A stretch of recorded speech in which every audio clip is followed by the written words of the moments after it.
আসসালামু আলাইকুম রহমতুল্লাহ। প্রিয় দিনী ভাই ও বোনেরা, আজকে আমরা এই ভিডিওর মধ্যে জানব আমাদের যদি দাঁত ব্যথা হয় তাহলে আমরা কোন আমল করব, কোন আমলের মাধ্যমে আমরা দাঁতের ব্যথা থেকে মুক্তি পাব।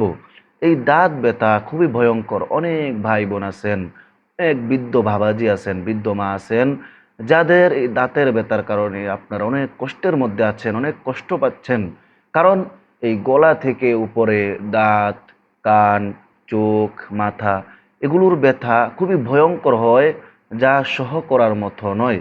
এজন্য আমরা আজকে আপনাদেরকে এমন একটি দোয়া শিখিয়ে দিব, যেই দোয়াটা নবী করিম সাল্লাল্লাহু আলাইহি সাল্লাম সাহাবীদেরকে শিখিয়ে দিয়েছেন। তো প্রিয় দিনী ভাই ও বোনেরা, এই নবীজির শিখানো এই দোয়ার আমল যদি আমরা করতে পারি তাহলে অবশ্যই অবশ্যই আল্লাহ পাক রব্বুল আলামিন আমাদেরকে দাঁত ব্যথা থেকে মুক্তি দিবেন। তবে যেই নিয়ম আমি বলবো আপনারা ঠিক সেই নিয়মেই আমল করতে হবে। তো প্রিয় দিনী ভাই বোনেরা, প্রথমে আপনাদেরকে আমি দোয়াটা বলে দেই, তারপর আপনাদেরকে আমি সুন্দরভাবে নিয়ম বলে দিব, আপনারা ওই নিয়মে আমল করবেন ইনশাআল্লাহ। তো দাঁত ব্যথার দোয়া হলো, নবীজি বলেছেন, আউযু বিল্লাহি ওয়া কুদরতিহি মিন শাররি মা আজিদু ওয়া উহাজির। আমি আবার বলতেছি, আপনারা মনোযোগ সহকারে শোনেন এবং আপনারা যদি মুখস্থ করতে পারেন আলহামদুলিল্লাহ, মুখস্থ করতে না পারলে আপনারা বাংলাতে লিখে নেবেন, বাংলাতে লিখে নেবেন, তারপর আপনারা দেখে দেখে এই আমলটা করবেন। আমি আবার বলতেছি, আপনারা খেয়াল করে শুনুন।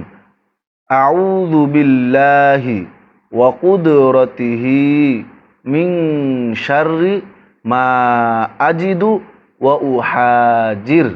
তো প্রিয় দিনী ভাই বোনেরা, আপনারা পবিত্র অবস্থায়, পবিত্র অপবিত্র না, পবিত্র অবস্থায় আপনারা প্রথম বিসমিল্লাহ পড়বেন। বিসমিল্লাহ পড়ার পর আপনারা সূরা ফাতিহা, আলহামদু সূরা, এই সূরা ফাতিহা আপনারা একবার পাঠ করবেন। একবার সূরা ফাতিহা পাঠ করার পর আপনারা যে কোনো দুরূদ, ছোট হোক বড় হোক, আপনারা যেই দুরূদ পারেন, যেটা আপনাদের কাছে সহজ মনে হয়, ওই দুরূদরা 3বার আপনারা পড়বেন। প্রথম পবিত্র হবেন, তারপরে বিসমিল্লাহ পরে সূরা ফাতিহা একবার পড়বেন, তারপরে যে কোনো দুরূদ 3বার পাঠ করবেন। 3বার দুরূদ পাঠ করার পর আপনারা শাহাদাত আঙ্গুল, এই শাহাদাত আঙ্গুল আপনারা যেই দাঁত ব্যথা অথবা যে স্থানে ব্যথা, ওইখানে আপনারা শাহাদাত আঙ্গুলটা রাখবেন। রাখার পর এই দোয়াটা আপনারা 7বার পড়বেন। একবার পড়বেন, একবার ফু দিবেন, আবার আরেকবার পড়বেন, আরেকবার ফু দিবেন। আঙ্গুল কিন্তু ওই জায়গায় থাকবে, আঙ্গুলকে নাড়বেন না। প্রিয় দিনী ভাই বোনেরা, এইভাবে যদি আপনারা এই আমলটা করেন তাহলে অবশ্যই অবশ্যই নবীজির শিখানো এই দোয়ার বদৌলতে আল্লাহ পাক রব্বুল আলামিন আপনাদেরকে শাফা দান করবেন ইনশাআল্লাহ। প্রিয় দিনী ভাই ও বোনেরা, আপনারা অবশ্যই আপনাদের যখনই দাঁত ব্যথা হয় আপনারা এই আমলটা করবেন।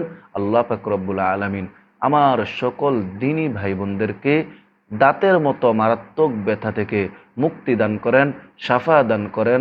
আল্লাহুম্মা আমিন। আসসালামু আলাইকুম ওয়া রাহমাতুল্লাহি ওয়া বারাকাতুহু।